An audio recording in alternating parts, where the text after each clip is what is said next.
Bueno, mis amados hermanos, tengan muy buena tarde. Hoy pues vamos a tener una predicación y nuestro texto lo vamos a encontrar hoy en Tito, capítulo 2, versículo 11 al 13. Tito, capítulo 2, versículo 11 al 13.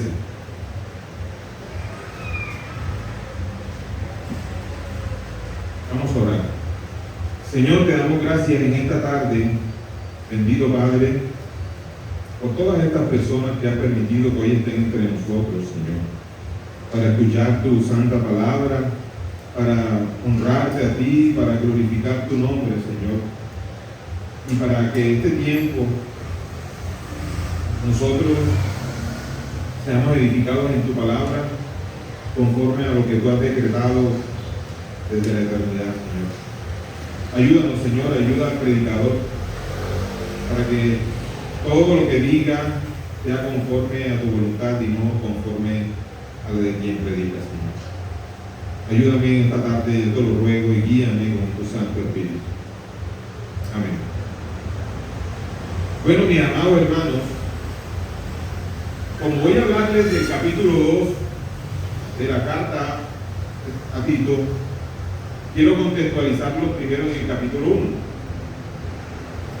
El capítulo 1 de esta carta, el apóstol Pablo se dirige a Tito para que establezca ancianos en la isla de Creta. ¿Qué es la isla de Creta? ¿Cuál es la isla de Creta? Es una isla principal, es la isla principal de Grecia, ubicada estratégicamente entre Oriente y Occidente, es decir, entre Europa, Asia y África. Entonces, para que estemos ubicados geográficamente, Creta es una isla, la isla principal de Grecia, por lo menos en aquellos tiempos en donde el apóstol Pablo se dirigía a Tito para dar unas instrucciones. De manera entonces que el apóstol Pablo dice a Tito cuáles deben ser las virtudes de un anciano. Todo esto lo menciona en el capítulo 1 de la carta a Tito. Menciona que un anciano o alguien que gobierne la iglesia, primero debe ser un buen esposo, debe ser no iracundo, buen hospedador, no amante de ganancias deshonestas, que su esposa sea sujeta, que sus hijos vivan en sujeción y no en desenfreno. En fin, todas aquellas cualidades que Dios pide a sus siervos para que no sean motivo de tropiezos en la predicación del Evangelio. Tito tenía un gran reto, pues entre ellos mismos, hablando de los cretenses, los que vivían en la isla de Creta, ellos se llamaban entre ellos mismos mentirosos, animales crueles, ellos se llamaban malas bestias entre ellos mismos. Entonces vemos que tenía Tito enfrente suyo una misión ardua y difícil. El apóstol Pablo le pide a Tito que fomente entre ellos la sana enseñanza. Y es así como le dice que enseña a los hombres mayores a ejercer el control sobre sus actos, que tengan dominio propio, una vida llena de paciencia, amor y de fe, lo cual no es nada diferente para nosotros hoy en día. Asimismo, pide que enseñen a las mujeres a vivir decorosamente, de tal manera que honren a Dios, alejadas de la embriaguez y del chisme, y que por el contrario sean mujeres que puedan enseñarle a las más jóvenes en la iglesia a que caminen sabiamente. También se dirigió y dio instrucciones para que Tito también enseñara a los jóvenes a vivir como sabiamente en sujeción a sus padres, y que también debía ser el mismo Tito un ejemplo entre ellos, porque Tito era joven. Le pide que enseñe la verdad para que no puedan criticar sus enseñanzas. Y aquí hay algo importante. El apóstol Pablo le está diciendo a Tito: Tito, tú preocúpate por enseñar fielmente las Escrituras y no te preocupes por si hablan mal de ti, porque no hablarán mal de ti, sino de Dios mismo. O sea, uno debe preocuparse por predicar la verdad, mis hermanos. Uno debe preocuparse por agradar primero a Dios antes que al hombre. Por eso es que muchas personas que están entre nosotros o que han estado entre nosotros generalmente quieren que se les predique un evangelio a la carta, un evangelio que no ofenda a nadie. Mis hermanos, el evangelio nos ofende porque nosotros somos pecadores. Ahora, si no les gusta ser ofendidos por su pecado, tienen un gran problema. Porque, por lo menos en esta iglesia, no vamos a predicar para agradar a ningún hombre, sino para agradar a Dios. Así que lo siento mucho por aquellos que de alguna manera piensan que la palabra es muy dura, pero es lo que Dios nos ha mandado. Dios no nos ha mandado a que vengamos aquí a entretener a las personas o a decirle que Dios es únicamente amor, paz. No, Dios es más que eso, Dios es santo. Bueno, todas estas cosas también se las estaba pidiendo el apóstol Pablo a Tito. Le estaba pidiendo que enseñara conforme a las Escrituras y que si iban a hablar mal de él, pues que hablaran, pero él estaba predicando la verdad, la verdad. Y eso es lo que nosotros pretendemos hacer en esta iglesia local y le rogamos al Señor que nos ayude. Ahora, después de que en el capítulo 1 a Tito, el apóstol Pablo le da todas estas instrucciones para predicar a los ancianos, a las mujeres, a los jóvenes. Ahora sí, llegamos al capítulo 2 de Tito. Ya lo contextualicé en el capítulo 1 y llegamos al capítulo 2 entre los versículos 11 y 13, que es nuestro texto base.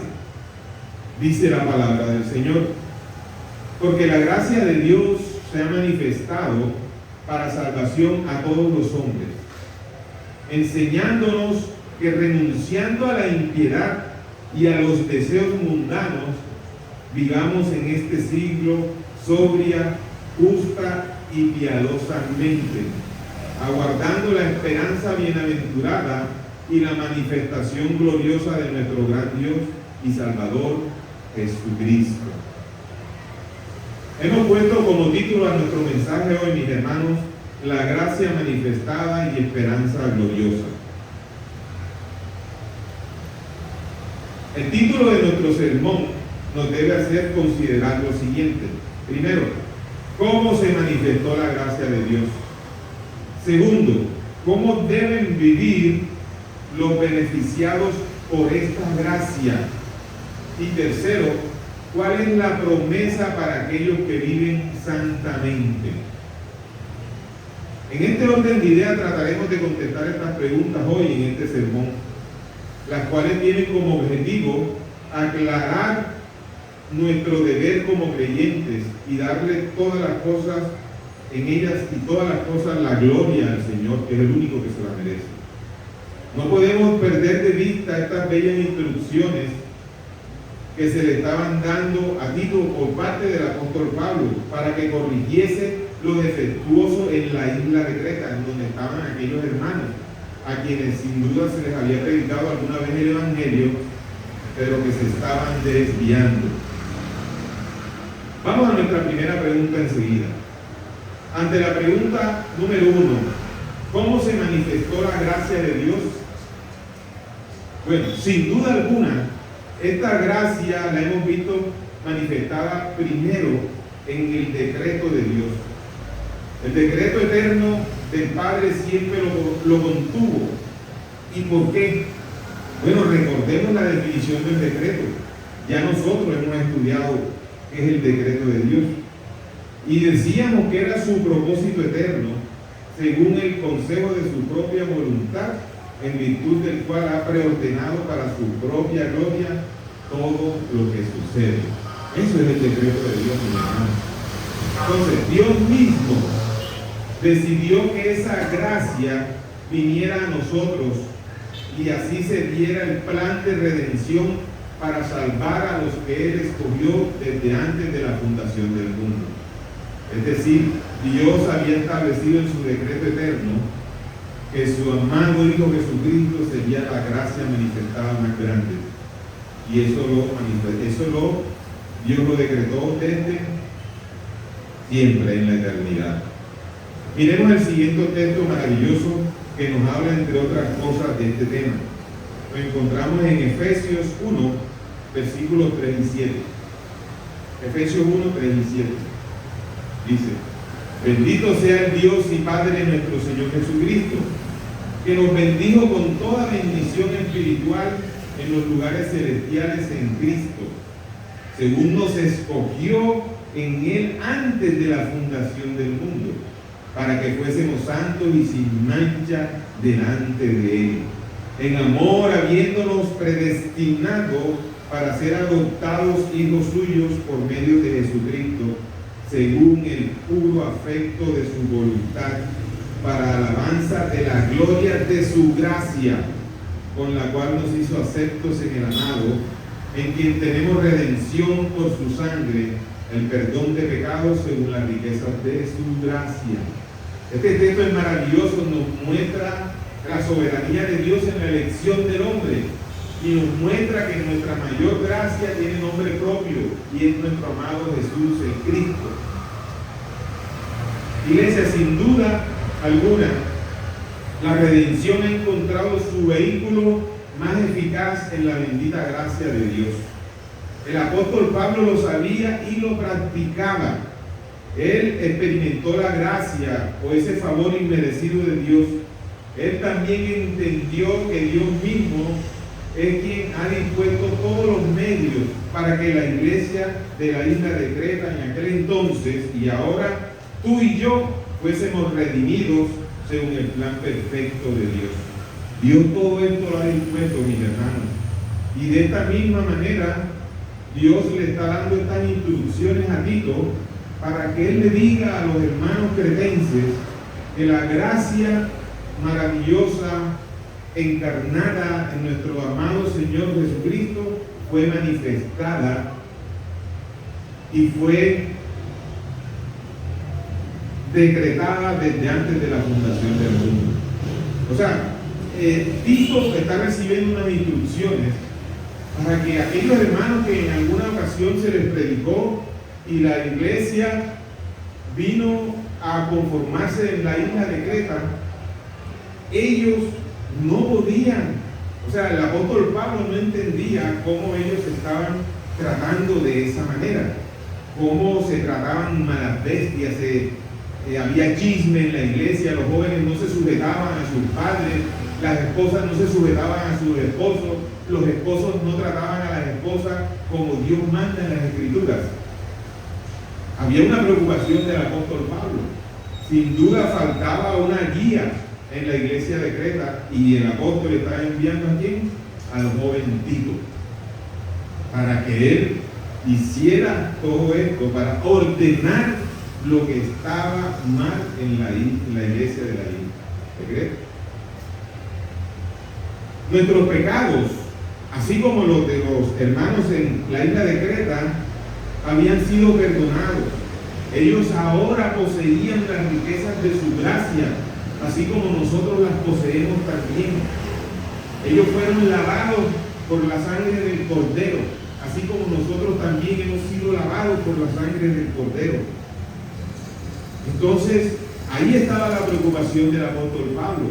Ahí estaba la encomienda presurosa que él hacía a Tito para que fuese y pusiera en orden, para que corrigiera lo defectuoso en ese momento. Lo que nos habla de que era una iglesia naciente, una iglesia inmadura que necesitaba ser guiada. Amados hermanos, no hay gracia más grande que esta. No hay tesoro en esta tierra ni en el universo entero que se compare al precioso regalo de la salvación que nos ha otorgado nuestro amado Dios mediante su Hijo Jesucristo. No hay una mejor gracia que esta. No la hay. No la hay. Nosotros estamos aquí hoy, en esta tarde, pero pudiésemos no estar mañana. Entonces, ¿de qué nos servirían las riquezas, el carro lujoso, la casa, ni siquiera el lote donde nos van a sepultar, si no somos salvos? De nada serviría. Pero en cambio, esta bendita gracia que ha sido otorgada por medio de nuestro Señor Jesucristo para el perdón de nuestros pecados tiene una connotación eterna. Nos dice que habitaremos con Cristo en la eternidad, estaremos a su lado por siempre. Bueno, entonces ya hemos visto cómo se manifestó la gracia, ¿cierto?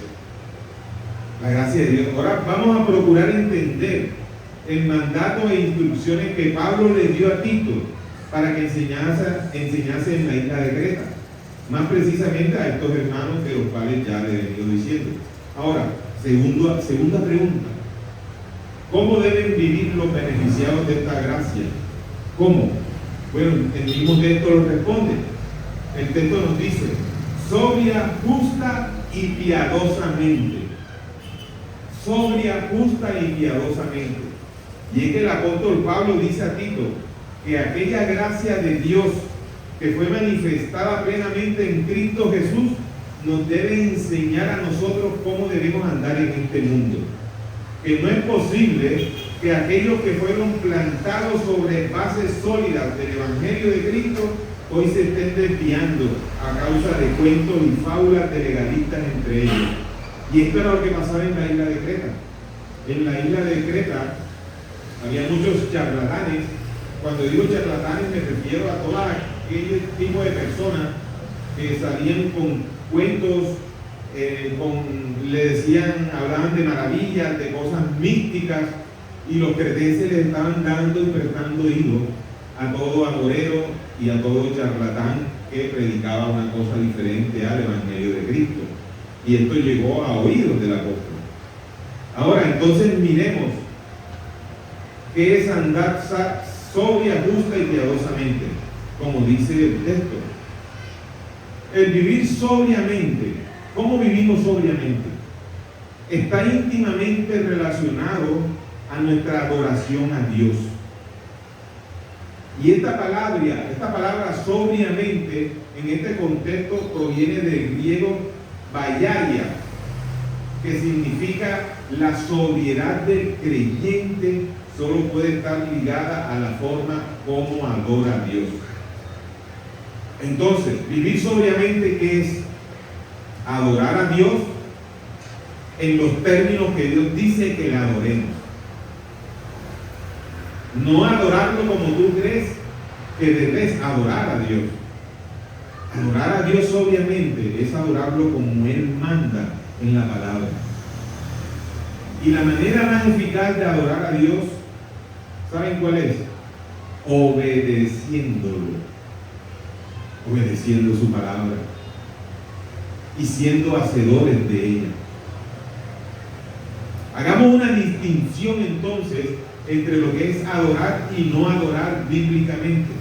Miren, la verdadera adoración consiste en postrarse eternamente ante Dios, y la falsa adoración es postrarse ante cualquier otra cosa que no sea Dios. Llamémosle ídolos o como tú le quieras llamar. El postrarnos ante Dios nos habla de su santidad y grandeza. También nos habla de nuestra pecaminosidad y nuestra pequeñez, y del santo temor que nosotros debemos tener ante Él.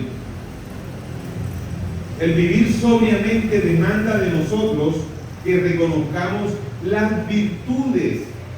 El hecho de que Dios, siendo infinito y todopoderoso, haya condescendido, mis hermanos, con nosotros para que le conozcamos. Él se refleja y se muestra a nosotros, se revela a nosotros por medio de las virtudes que están plasmadas en las Escrituras. Lo que dice ahí de Dios, eso es lo que nosotros conocemos de Dios, lo que está en las Escrituras. Y entonces Él fue condescendiente al darse a conocer a través de las Escrituras con nosotros. Entonces nuestra adoración sobria debe estar basada ¿en qué? En las Escrituras. En las Escrituras. En hacer lo que Dios manda que hagamos. El vivir sobriamente demanda que presentemos nuestros cuerpos en un sacrificio vivo, santo y agradable a Dios. Eso es vivir sobriamente. Es decir, que nuestro culto racional está estrechamente relacionado con nuestras vidas, con nuestra forma de relacionarnos con nuestros hermanos y con todos aquellos que son nuestro prójimo. Pero asimismo, actuando de manera coherente dentro y fuera de la iglesia. Eso es hacer nuestro culto racional verdadero. Romanos 12 del 1 al 2. ¿Qué nos dice de esto? Así que, hermanos, os ruego por las misericordias de Dios que presentéis nuestros cuerpos en sacrificio vivo, santo, agradable a Dios, que es vuestro culto racional. No os conforméis a este siglo, sino transformaos por medio de la renovación de vuestro entendimiento, para que comprobéis cuál sea la buena voluntad de Dios, agradable y perfecta. Este es un texto maravilloso que nos enseña a nosotros que no debemos dejar llevarnos por la corriente de este mundo, que era lo que le estaba pasando a los hermanos de Creta. Ellos se estaban dejando influenciar por charlatanes, por agoreros, echando a un lado lo que ya se les había entregado y era el Evangelio de Cristo. Entonces, el vivir sobriamente demanda que adoremos a nuestro buen Dios, que le agrademos solo a Él para darle toda la gloria solo a Él, porque Él es el único que se la merece, mis hermanos. En el centro del escenario no estás tú ni estoy yo, está Dios, está Cristo y su Santo Espíritu, está la hermosa Trinidad. Ahora, ¿qué es vivir una vida justa? Acuérdense que dice sobria, justa y piadosamente. ¿Qué es vivir una vida justa? Era lo que el apóstol Pablo esperaba de esta iglesia en Creta. Pero viendo que sus frutos no eran tales, entonces él continuó instruyendo a Tito para que enseñase con toda autoridad el cómo debían vivir los hermanos de Creta. El tener una vida justa exigirá del creyente que debe entender que es por medio de la fe en la expiación y obra redentora de nuestro Señor Jesucristo que creemos que ya se nos ha atribuido una justicia sin merecerla, pues ninguna de nuestras obras fueron justas cuando estábamos muertos en nuestros delitos y pecados. Ninguna. ¿Qué dice Romanos 4 del 3 al 5 al respecto? Dice, ¿por qué? ¿Qué dice la Escritura? Creyó a Abraham a Dios y le fue contado por justicia, pero al que obra no se le cuenta el salario como gracia, sino como deuda. Mas el que no obra, si no cree en aquel que justifica al impío, su fe le es contada por justicia. Miren, si Abraham hubiese por mérito propio alcanzado las formas para ser declarado justo, ni aún así podría tener ante Dios un verdadero mérito o causa de vanagloria. Ni aún así, puesto que Él es el justo y las obras no son un medio para alcanzar un estado de justicia delante de Dios para obtener la salvación. Así que Abraham creyó por fe, como todos nosotros debemos creer. La salvación siempre ha sido por fe, desde el Antiguo Testamento hasta ahora, en todos los tiempos. Por eso es que el texto nos dice, cuando el texto nos habla de que aquel que obra no se le cuenta el salario como gracia, sino como deuda, es decir, el empleador sabe que aquel que ha trabajado debe pagarle. Pero, ¿qué trabajamos nosotros para obtener la salvación? Nada, es por gracia, un favor inmerecido. No la merecemos, no hemos hecho nada. No somos trabajadores de Dios para que nos deban nada a nosotros. Somos sus esclavos, mis hermanos, y en el sentido más amoroso posible. Y yo me gozo y lo que más aprecio es ser esclavo de Dios. porque la paga de Dios no tiene comparación y no la merecemos. Se puede entonces aseverar que la justicia, que la justificación y el que alguien sea declarado justo solo descansa sobre la rectitud de ¿quién? De Dios, no sobre la nuestra. Es decir, no en el obrar humano, sino en la fe, que es un don de Dios. Imagínense que aún la fe que tú y yo poseemos no es nuestra, es un don, es un regalo de Dios que se nos ha sido dado por gracia. Pero a ti y a mí nos corresponde ejercitar esa fe para que ese pequeño granito de mostaza se convierta en uno de los árboles más grandes que existen. Esa semilla de mostaza tipifica en nosotros una fe inquebrantable que es dada por Dios, porque la fe viene de Dios como don. Entonces, mis amados, el vivir una vida justa debería ser un anhelo permanente en toda alma llena de la gracia redimida por Cristo. Debemos recordar que Él es el único justo de Dios y Él es justo en esencia, pero ahora este atributo se nos ha comunicado a nosotros en el nuevo nacimiento. El justo es declarado justo para andar en buenas obras, pero el impío y que aborrece a Dios, aunque entregue su vida sin haber sido redimido, irá al infierno con toda seguridad. Y esto hay que decirlo. Dice la Escritura en Proverbios 21:26. Hay quien todo el día codicia, pero el justo da y no detiene su mano. El vivir una vida justa debe llevarnos siempre a velar por las necesidades de nuestros hermanos primeramente y también a las necesidades de nuestros semejantes. Ser bondadoso es una evidencia de un caminar justo. Y ahora finalmente, ¿qué es vivir piadosamente? El llamado a ser piadoso hace referencia a aquel que ahora se esfuerza por agradar a Dios. Es lo que esperaba el apóstol Pablo de los hermanos cretenses. Se refiere al servicio que actúa con temor, al siervo que actúa con temor y reverencia hacia Dios y que se esfuerza por vivir de acuerdo a sus principios y enseñanzas. Eso es ser piadoso, mi hermano. Ser piadosos es ser obedientes a la palabra del Señor. Un hombre y una mujer piadosa son todos aquellos que obedecen la palabra del Señor. No hay otra manera de ser piadosos.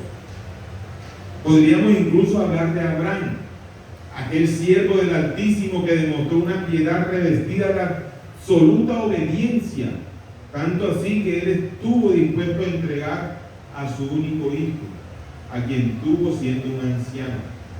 ¿Era o no era piadoso Abraham? Por supuesto que era piadoso. Ahora debemos hacernos una pregunta. ¿Cuántos de nosotros cumpliríamos con el estándar, ni siquiera de Cristo, sino el de Abraham? Génesis 22 del 1 al 3 dice, Génesis 22 del 1 al 3, aconteció después de estas cosas que probó Dios a Abraham y le dijo, Abraham, y él respondió, heme aquí, y dijo, toma ahora tu hijo, tu único, Isaac, a quien amas, y vete a tierra de Moriah y ofrécelo allí en el holocausto sobre uno de los montes que yo te diré. Abraham se levantó muy de mañana y enalbardó su asno y tomó consigo 2 siervos suyos, a Isaac su hijo y cortó leña para el holocausto y se levantó y fue al lugar que Dios le dijo. Tremendo. Si ven la obediencia de Abraham, Dios lo probó, dice el texto, y le dijo, llévame a tu hijo para sacrificarlo en holocausto. Abraham cogió su caballo, lo cargó de leña y se llevó a su hijo y otra persona. En el Nuevo Testamento, Jesús también mencionó a muchas personas piadosas, incluyendo a la viuda pobre que dio todo lo que tenía en una ofrenda al templo. y a la mujer que ungió a Jesús con perfume mientras estaba en la casa de Simón el fariseo. Hay muchos ejemplos de personas piadosas en la Escritura. Así que, mis hermanos, ¿qué es ser piadosos? Obedecer lo que dice la Escritura. Ese es un verdadero hombre piadoso. ¿Sí ven cuán difícil es ser piadoso? Por eso cuando dicen de alguien, no, ese es un hombre piadoso, eso hay que verlo, hay que examinarlo. Entremos a nuestro tercer punto. Y es la pregunta, ¿cuál es la promesa para aquellos que viven santamente? Bueno, el apóstol Pablo, con estas palabras en el versículo 13 de nuestro texto base, instruye a Tito a fin de que, hablándole a los hermanos en Creta, reconsideren y se autoevalúen al entender que la maravillosa gracia de Dios se ha manifestado. Entonces, recuerden la pregunta, ¿cuál es la promesa para aquellos que viven santamente? O sea, ¿cuál es la promesa para aquellos que viven piadosamente? Por lo que Tito debía enseñarle a los cretenses que debían repudiar todo lo malo, que no debían aceptar ni conformarse a todo lo malo que había en la isla de Creta, sino que debían repudiar de sus vidas todo lo que desagradaba a Dios, toda clase de irreverencia y respeto por el Señor y todo deseo mundanal. Ahora, tenemos nosotros la necesidad de vivir siempre conscientes de la presencia de nuestro Dios. La Biblia dice que Dios es invisible, tú y yo no podemos verlo, pero Él sí nos ve, mi hermano, en todo momento. Como siempre se lo he dicho, Él siempre nos ve. Su ojo está atento y su oído a los suyos siempre. Dios nunca duerme. Él siempre nos ve. Ahora, el que el hombre ya redimido procure andar de forma sobria, justa y piadosa, es una clara evidencia de que ya en parte está disfrutando de la dicha de la promesa. Si bien es cierto que para que nosotros seamos considerados hombres piadosos debemos obedecer la Escritura, sabemos que fallamos al Señor. Sabemos que fallamos. Y quien diga que no le falla al Señor, está mintiendo.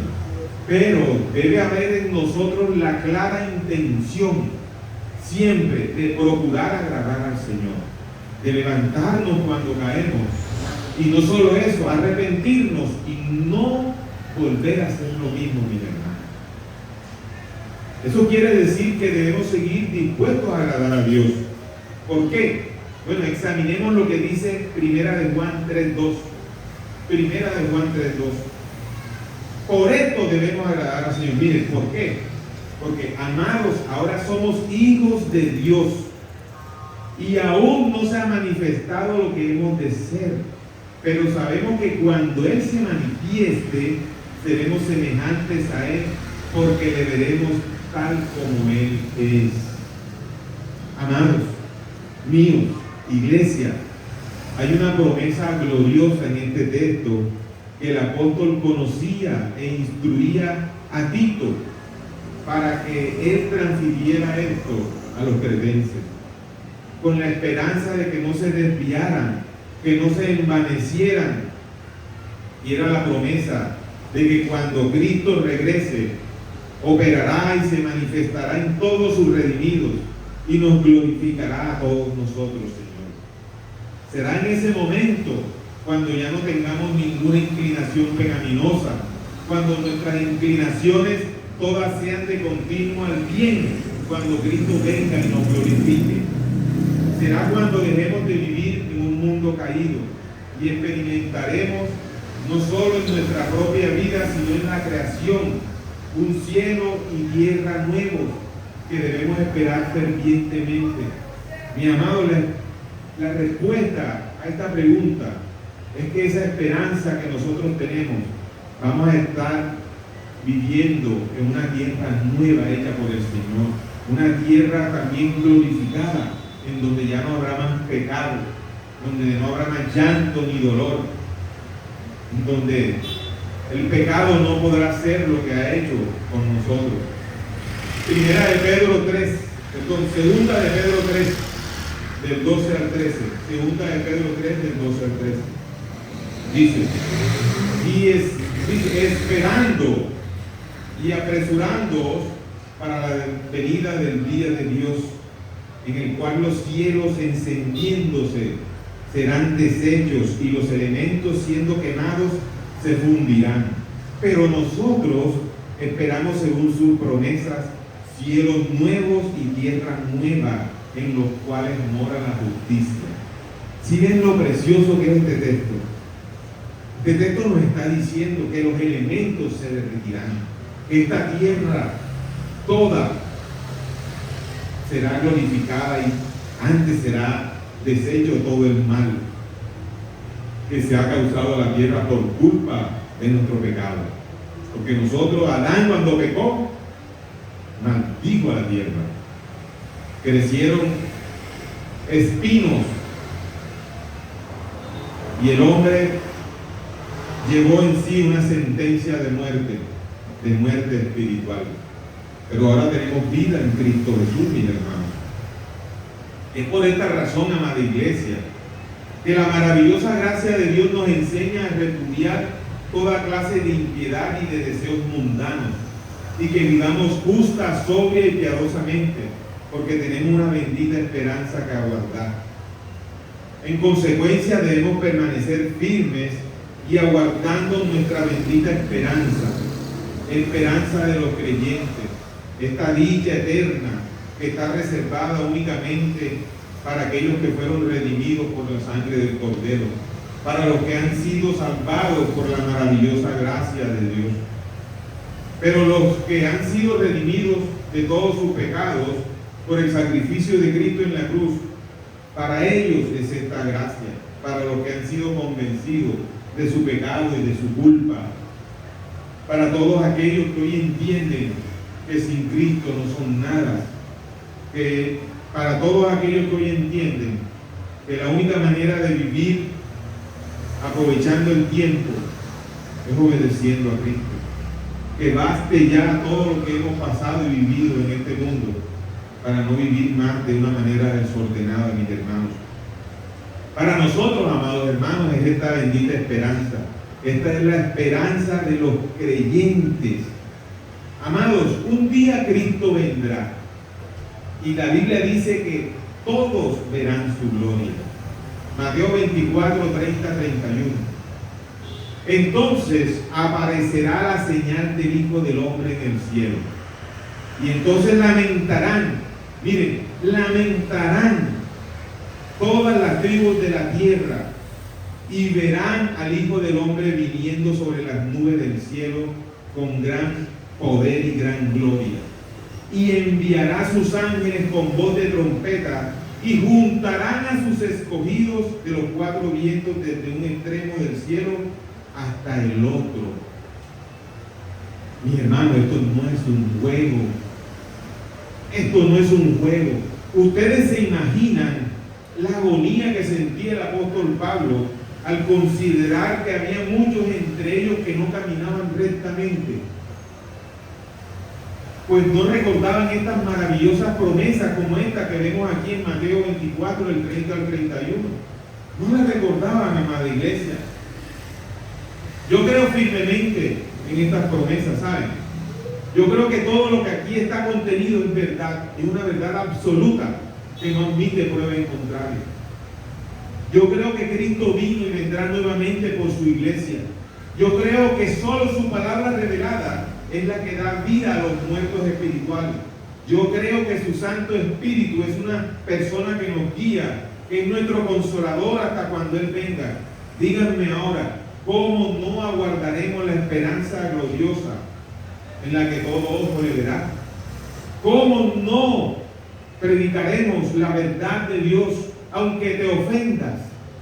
Pero la predicación a fin de cuentas es por amor, aunque tu ego se ofenda, aunque diga, pastor, tú predicas una palabra muy dura, pero algún día lo agradecerás, algún día lo agradecerás. porque no estamos dispuestos a predicar al menú. No, aquí tenemos que predicar la palabra del Señor, mi hermano. Si te ofendes, oféndete. ¿Cuántas veces no hemos ofendido a Cristo, mi hermano? ¿Cuántas veces no lo hemos hecho? Además, la predicación de la verdad es para el bien de tu alma, aunque ahora no lo entiendas. Y hables y digas. Pero como les dije, es necesario agradar a Dios antes que a los hombres. Y esto es incluso para nuestro bien. Sepan que nuestra manera justa, sobria y piadosa forma de vivir demostrará cuánto anhelamos esa venida. Nuestra esperanza no está en este mundo, mis hermanos.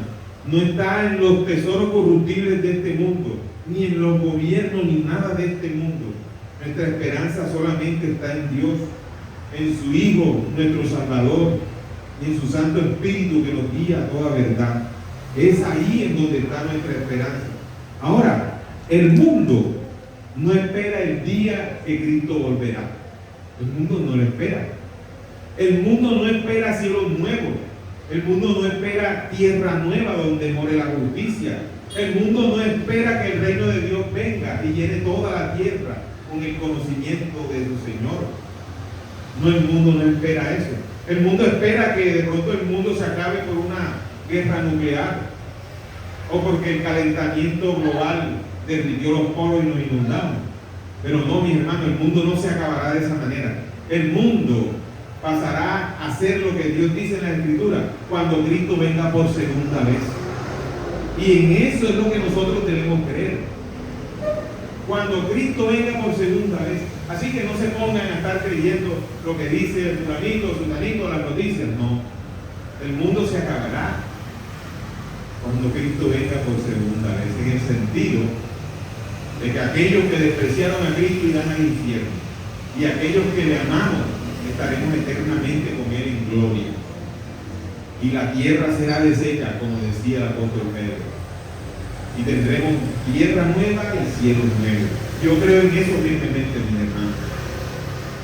Entonces les digo, a aquellos que aborrecen a Dios y buscan a como dé lugar sacar a Dios de todas las partes, de las escuelas, de la familia, del trabajo, a ellos debo decirles que no tendrán un lugar en los cielos maravillosos donde solo obra la justicia y el amor, ese amor que rechazaron cuando se les predicó el Evangelio y escupieron a Cristo.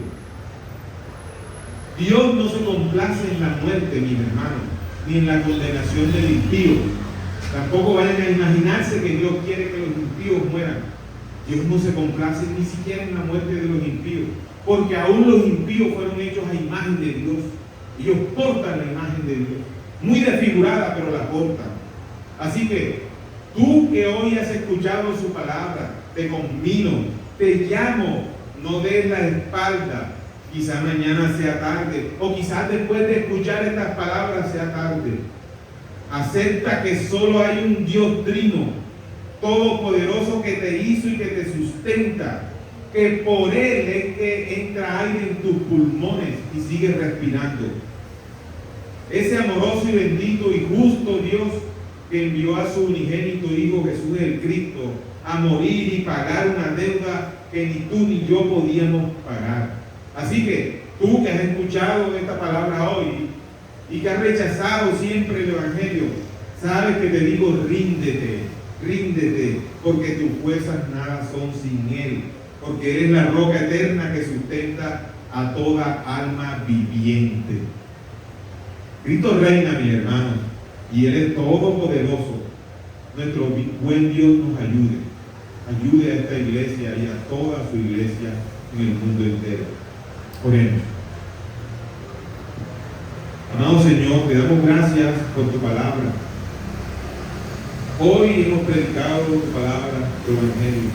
Hoy hemos recordado cómo el apóstol Pablo dio instrucciones a Tito para que fuera a la iglesia en Creta y corrigiese lo defectuoso, Señor.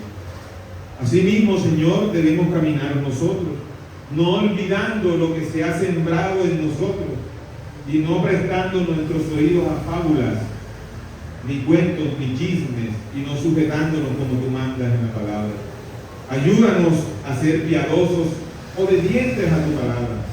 Ayúdanos a recordar firmemente que Cristo vendrá por segunda vez y ya cesará todo mal y pecado, Señor. Creemos en esa esperanza gloriosa como iglesia local. Ayúdanos, te lo rogamos en el nombre de Jesús. Amén.